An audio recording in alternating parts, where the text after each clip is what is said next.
course, is a story for another day, and I'll see you, and we'll talk about that down the road. Welcome, wrestling fans. You got the show Bill Schuyler here at One Wrestling's WWE NXT review. It's time. It's time to talk wrestling from down in Full Sail University in Florida, the NXT arena. But first, let's make sure you're all set and ready. You got those work boots, those shoes kicked off, got yourself in a comfortable pair of shorts, sweatpants, whatever you might want to have. Get rid of that work shirt, get yourself a comfortable tee, get yourself a cold one of your favorite tasty beverages. Pop the top off of that sucker and let's talk wrestling. We opened up with some tag team action, which is something I am digging about NXT, along with the fact that they have this women's division down here is off the charts. Their singles division is everything it possibly could be at this time. It's just everything's perfectly aligned and things are running smooth as silk down here in NXT. And they're working and bringing a tag team division up, building them from the ground up, and you know that's coming from the cerebral assassin, Triple H, the King of Kings, a guy that knows a little bit about tag team wrestling and loves it, and especially tag team wrestling from back in the day, NWA style, if you will. But I digress. Let's get into it. We had the new team finally, Chad Gable and Jason Jordan versus Steve Cutler and Elias Sampson. Now this new tag team looks like a definite winner. These guys have got good charisma. They are working in sync in that ring, looking good. Chad Gable looking like he's been doing this for more than a minute, and Jordan was just killing it this week, proving the point to it that they just dominated here. Jordan pressed Cutler up in the air, cut off a back suplex, and Gable caught Cutler coming down with a bridge pin for the win. Jason Jordan, Chad Gable. There's a new tag team in town, and these boys right here are looking pretty good to the show. I'm expecting big things from these guys. As I had mentioned before, you know, Jason Jordan has that look, that look like young Kurt Angle and the his team he had back in the day. And Gable is just a little fire plug that just wants to just can't wait to lash into and get into some action in that ring. And that we showed here again tonight. Great opener to this week's NXT. Then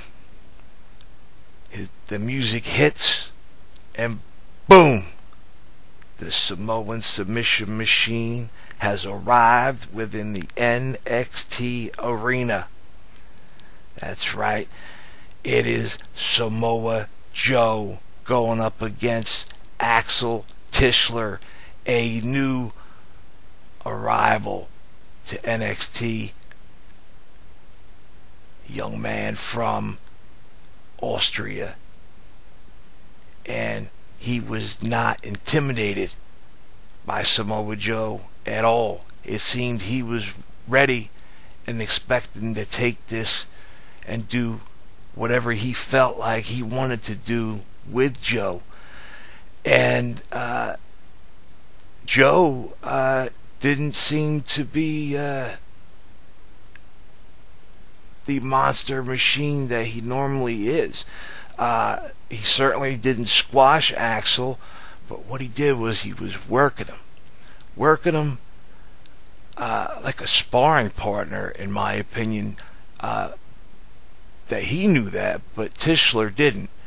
If you get my drift, Tischler's thinking he's actually whooping Samoa Joe's tail, and Joe was unable to defeat him. And Joe, just the psychology going on, and at some point there in Tischler, he got a few brief moments where he looked like he actually may pull off the upset, and I think Joe then realized it was time to put it in gear, and he hit him with the muscle buster and put him in a rear naked choke, and the ref was calling the match before Tischler could even get his third tap, because his eyes were gone. He was in another world.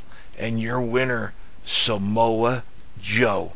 Like there was any doubt that the Samoan submission machine was going to lose to a new rookie here in NXT. As a matter of fact, Samoa Joe, he's the kind of guy that doesn't lose to too many people throughout his entire career. And for those of you out there who don't know Samoa Joe, you maybe heard about him, I got to tell you, get on the internet, YouTube, check out his Ring of Honor work from way back in the day up until his recent work. Check out his work, especially in the early days in TNA, Impact Wrestling. I mean, Samoa Joe did it all, and with all kinds of superstars that he should not have been able to compete with at his level of experience, but pulled it off and made himself look good each and every match.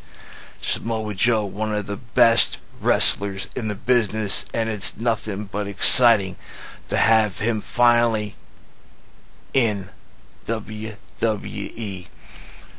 Again, Triple H getting the job done. Things are changing on the horizon.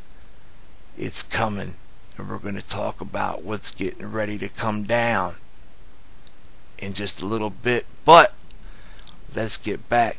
We had a cool little vignette with Baron Corbin.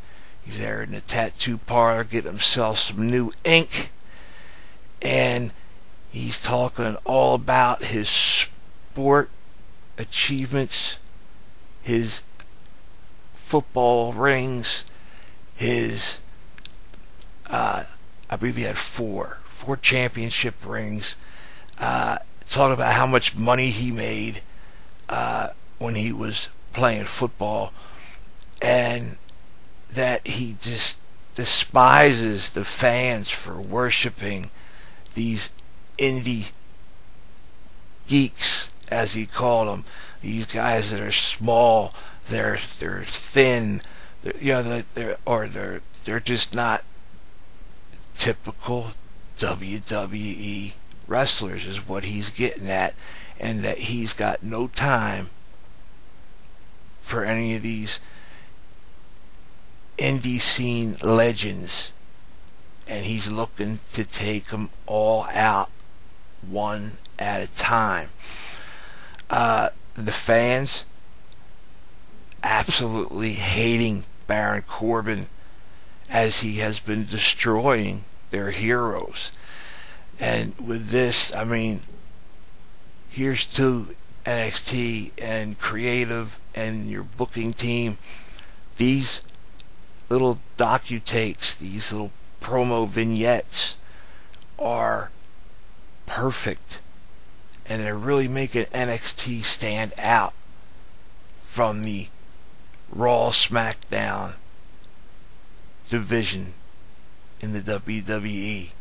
Just another aspect of what makes NXT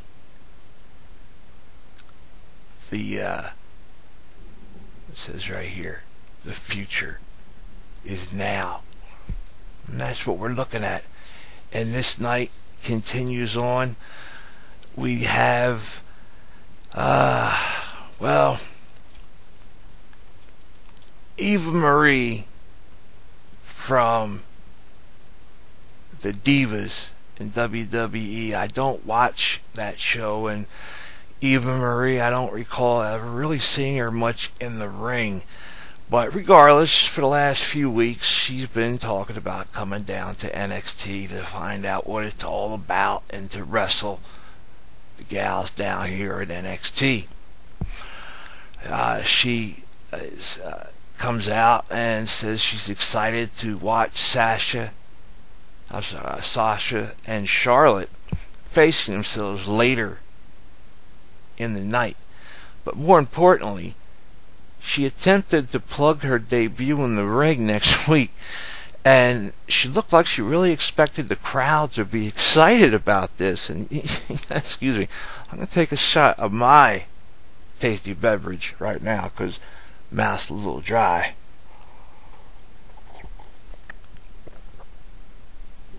Alright, nothing like a good tasty beverage. No, so yeah, she looked like she was expecting like a massive ovation of the fans rising and being excited, and the look on the faces of the fans appeared, in my opinion, to have the thought of, God, I hope she gets demolished by every single opponent she faces in NXT until they run her out of NXT. They want her to get beat via submissions, beat by pinfalls, beat downs, period. Just to show that this is not the pageant divas world that Eva Marie was brought into up on the main roster, that she didn't, in the opinions of many, earn to even be a wrestler, diva, if you will, on the main roster. But that's a story for another day about how things changed in the women's division from the days of Lita and Trish Stratus and all those gals back then, and then what it had just went downhill, turning itself into, again, a story for another day. I digress on that, and we'll get away from that and talk about what came up next, which was another tag team extravaganza. We had the tag team champions, Team Bam, Blake and Murphy, with Alexa Bliss at their side, going up against Angelo Dawkins and Sawyer Fulton. Well, let me tell you, the champs, whether you like them or don't like them, you need to be respecting what they've been doing in the ring. And tonight was another perfect example of what Team Bam is all about. The champs beat down Dawkins and Sawyer, and they kept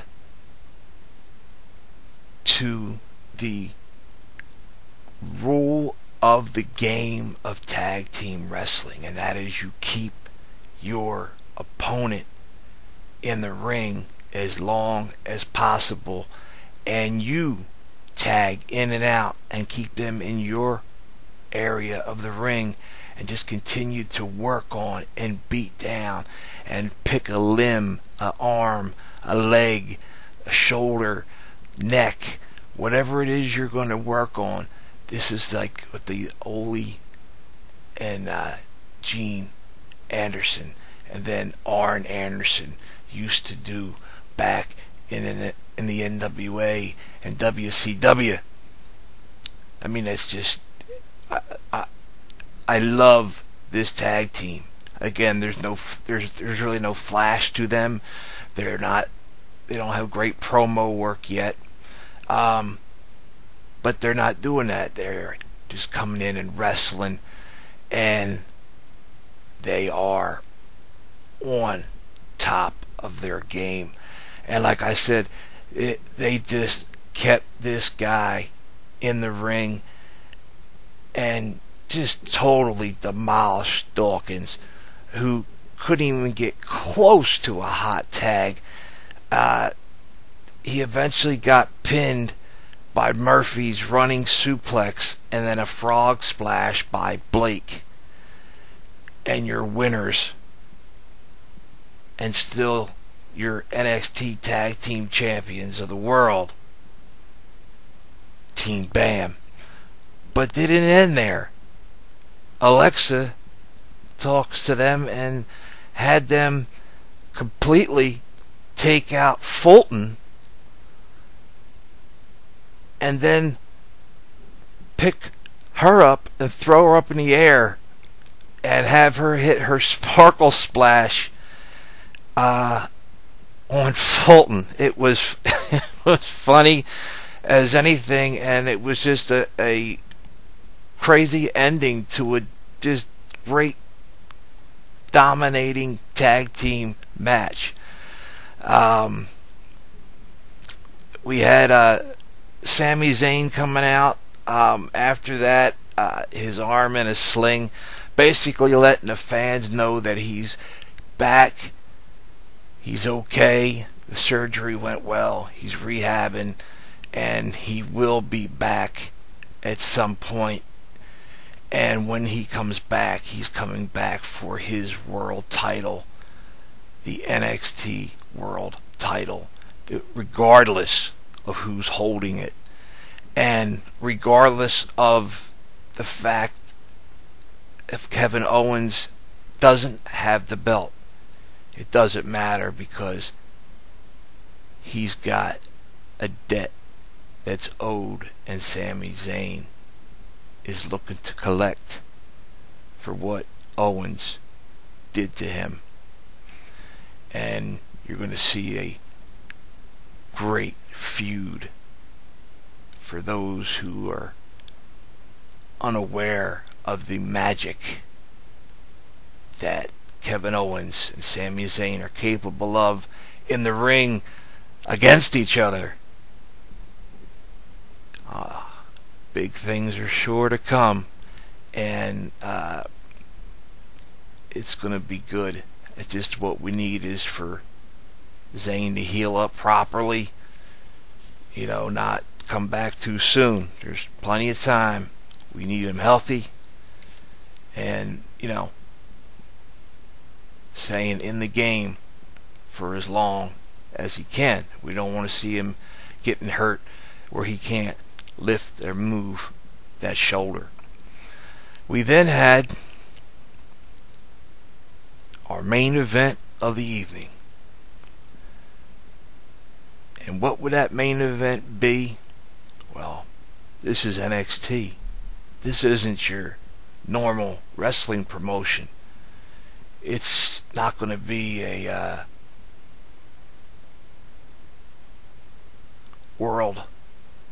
NXT world title defense. It's not going to be the tag team title defense, because we already had that. No, they're putting it on the shoulders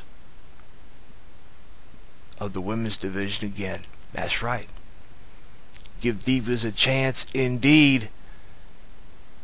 We have Sasha Banks defending her title against the former champion Charlotte Flair. And the crowd was off the charts and literally split down between the Boss and Flair. Charlotte got into it and took control early on, and before she got in everything she could, keeping Banks on the run until the champ attempted to get her spot back in this match and gain control, but Charlotte wasn't having none of that. No. Flair nailed Sasha with a big power bomb, and then we had near falls going on back and forth between the girls, and then Sasha stood up over top of Charlotte and slapped her in the face, talking smack to her, and Flair got fired up. This did not work out the way the champ expected. Charlotte put her in a figure four, had a hold of that in there for some time, and then Sasha Banks yanked out a big chunk of Charlotte's hair extensions, and so Charlotte grabbed a hold of them and started with this extensions in her fist, just started beating on Sasha Banks and beating her down with these extensions in her fist. And the Boss finally got to the ropes, but Charlotte refused to let up, and eventually Sasha did get the break, and they went at it, and it continued to go back and forth with just absolute perfection between these two. Again, like they've talked in the past, I mean, it's just these two have magic, and it's like they're gonna be something for years to come. Opponents for the long haul, similar as they've already called it, which, necessarily I wouldn't go that route, but the Ric Flair and Ricky the Dragon Steamboat type of relationship. But time will tell. With this, though, we had just a match that took you on a ride and was just a hot type of match for television. Awesome. Awesome is the only thing I can say about it. And Sasha attempted and almost got the pin by a roll-up and using Charlotte's tights. When that didn't work, they continued to go at it, and then she nailed Charlotte with the bank statement, and Charlotte was somehow able to reverse it into a pin attempt of her own. Sasha then reversed the hold into a submission for the win. Yes, Charlotte held on for as long as she could, but eventually had no option but to tap out. This match was fantastic from bell to bell, from corner to corner, from post to post. These girls tore the house down. But the last 5 minutes of this match showed you anything and everything you need to know about what the NXT women's division is all about, and how there's a new style that's making its way back. What's old is new again. That's right. This is real wrestling. These girls are wrestlers. They're not models. They're not just there to look pretty in red like Eva Marie.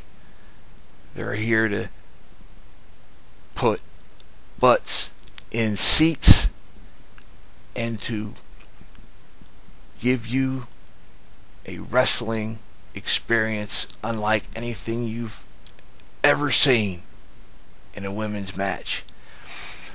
And when this match was over, the Charlotte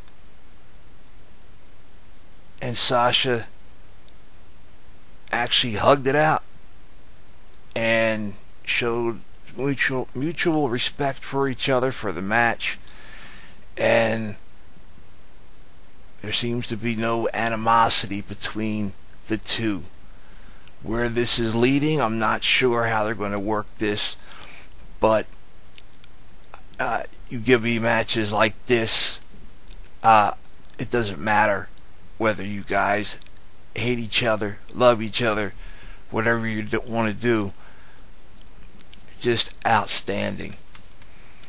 Now, I have a little bit of news for NXT, and for some people out there that doubted the show when I had talked about this not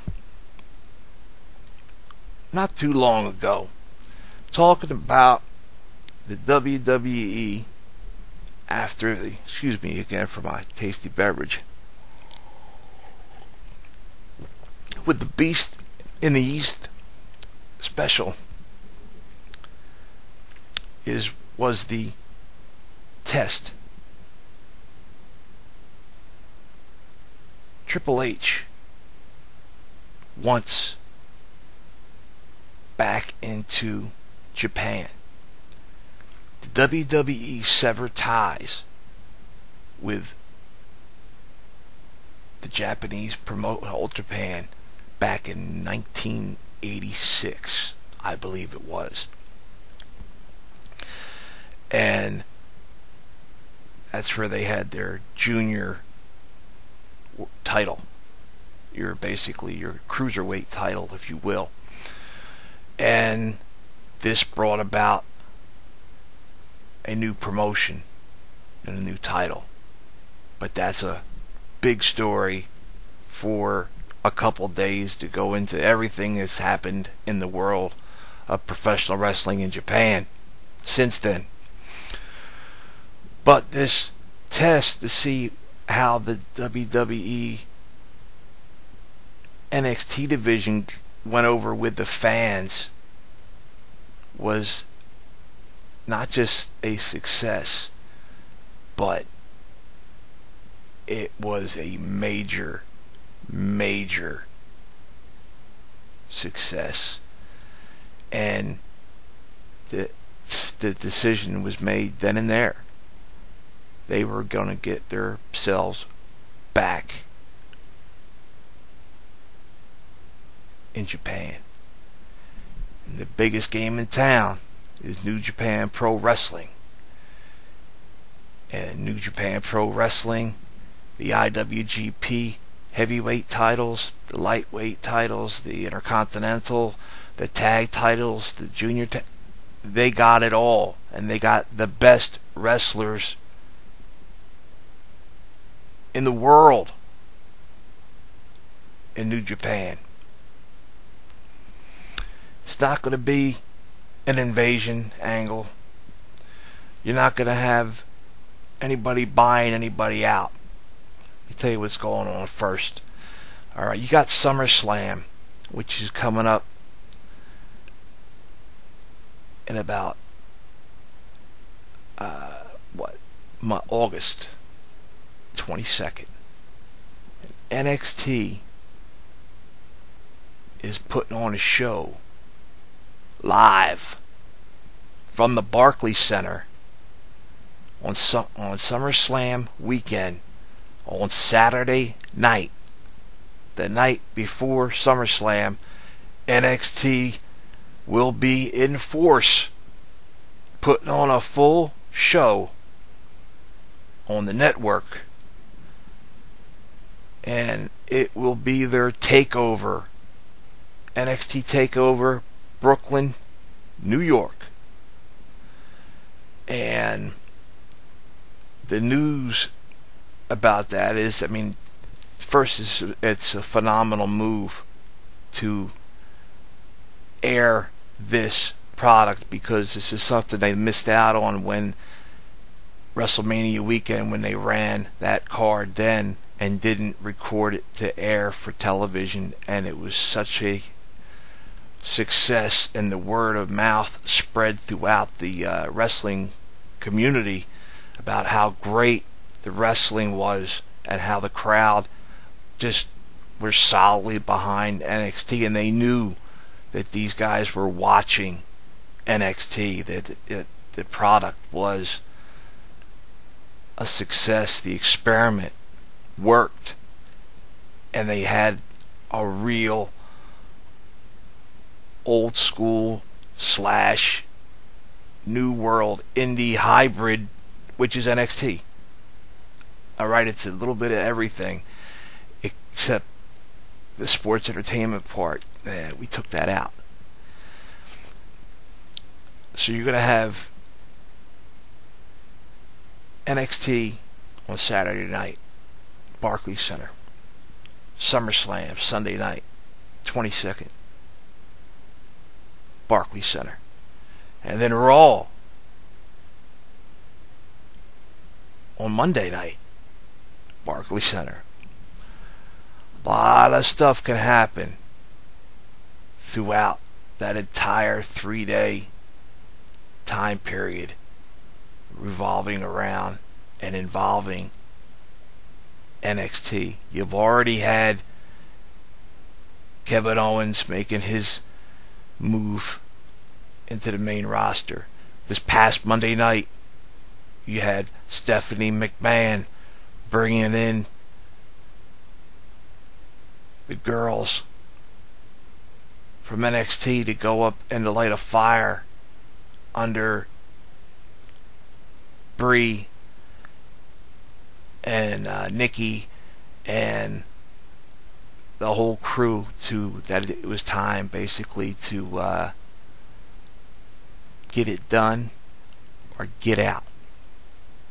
That she basically Stephanie McMahon basically said the days of you guys not performing is over.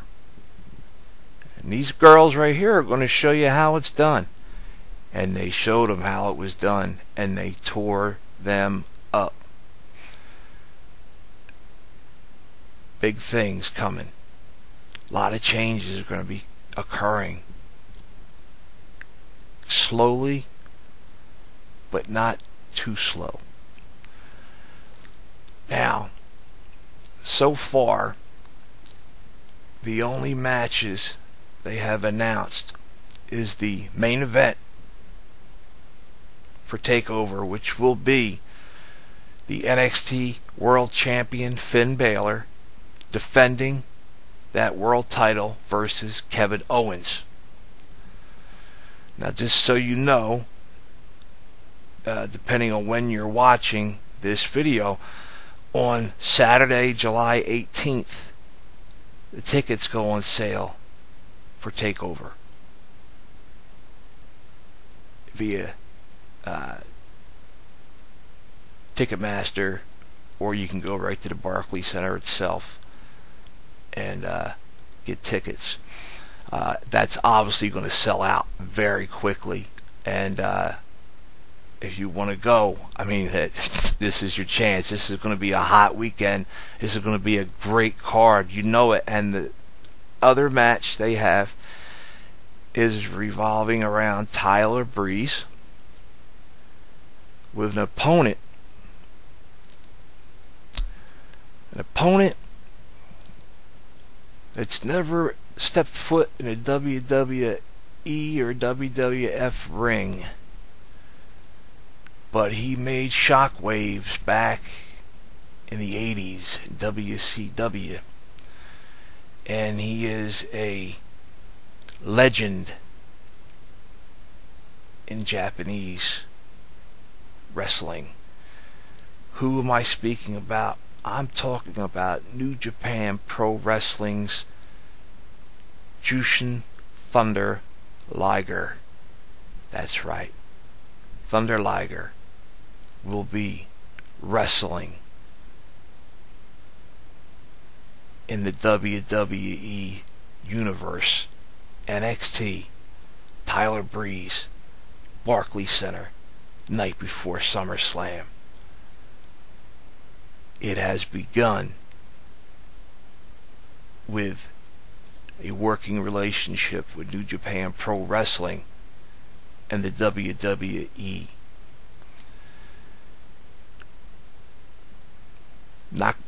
Nakamura and Tanahashi were supposed to be part of this NXT show, but Ring of Honor is running a wrestling event and card that same night, and they're contracted, so they were unable to come and wrestle at NXT.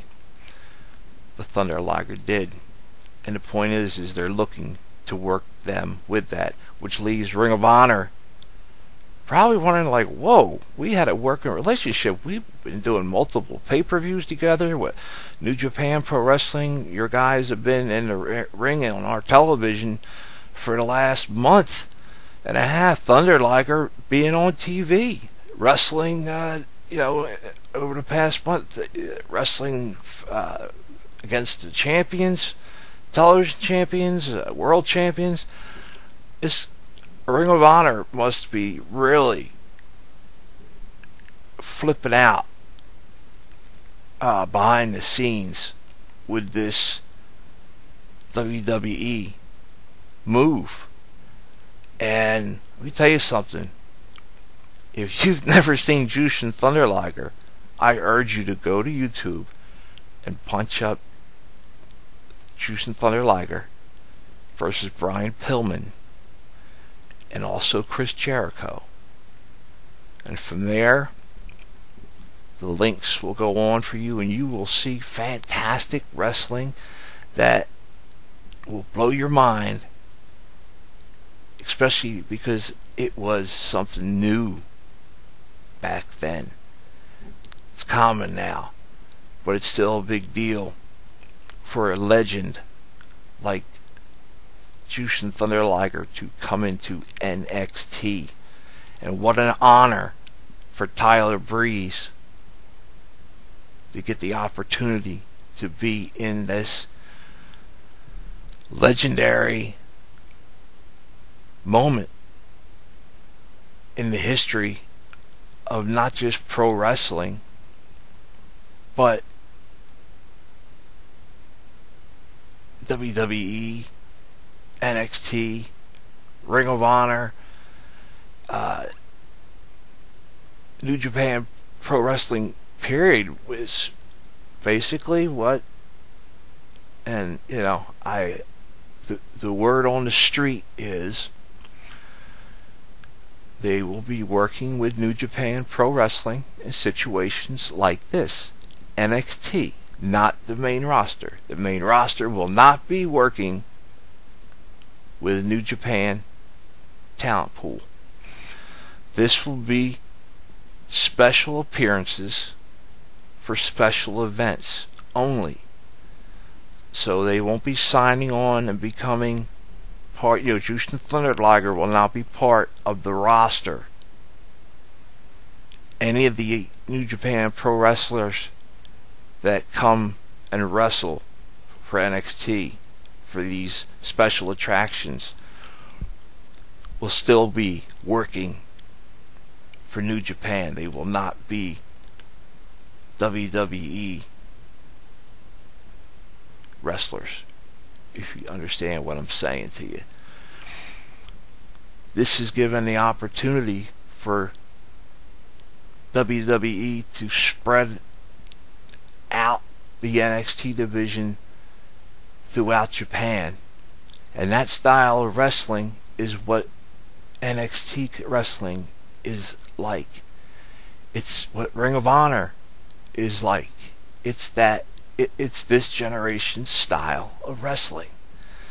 And I know I'm going on and on about this, but this is a big deal. And it's just going to continue. And New Japan is then going to be able to move itself further into North America and have their product and their network that they have and their big pay-per-views having NXT stars showing up on their wrestling events in Japan. That's huge news there, to have Gaijin from NXT come to Japan to go up against their wrestlers. My hat's off to Triple H and Stephanie McMahon for what they have accomplished here in NXT. And that's why I'm excited every day when I find out and hear information about NXT. That's what I'm into. That's who I support. I'm not big on the main roster of Raw and SmackDown. Alright, I know you watch a little bit, but not enough. NXT is a whole different animal. It is the future. It's not 15 years in the past. It's not even now. It's just continuing to evolve all the time. With that, I've said enough. Another great match. You got some big news here regarding New Japan Pro Wrestling and the WWE's NXT special attractions and events. NXT TAKEOVER. The tickets being going on sale July 18th at noon. I am the show, Bill Schuyler. You can reach me on Twitter at YouGotTheShow. I get back to you. You know, hit me up, follow me. Want to send me a message? Hit me. I talk back to you. I don't disrespect or not respond to people when they're talking to me. Down below here, do me a favor, hit that subscribe button, hit the like button, and follow me here if this is your first time on my NXT reviews. And other than that, I give a shout out and honorable mentions to the icon himself, Phil Apter at Apter1, and on YouTube at the Apter Chat, where you get the interviews with all the wrestlers throughout the world, all ages, all different types. Phil has seen it all, and he continues to help develop and keep pro wrestling on top of its game. Andre_Corbeil and Big Ray, the Can-Am Wrestling Show. I myself have a segment on air back in the day. They get some of the best guests in the industry. Andre and Ray tear it down every week at the Can-Am Wrestling Show. The best show on the internet. That's my opinion, and I'm entitled to it. And I those two guys, they love this business, and they do it for the love of pro wrestling. We all do it here for the love of pro wrestling. And my tag team partner, Billy Ray Valentine. Reach him at Billy Ray Hustle. I am going on vacation. I will not be here next week. Upon my return, Billy Ray and the Professor Quintana, the three of us will be doing Hustle and Show Goes Old School, and a new Age of the Old School program will finally engage. And with that, I'll see you down the road.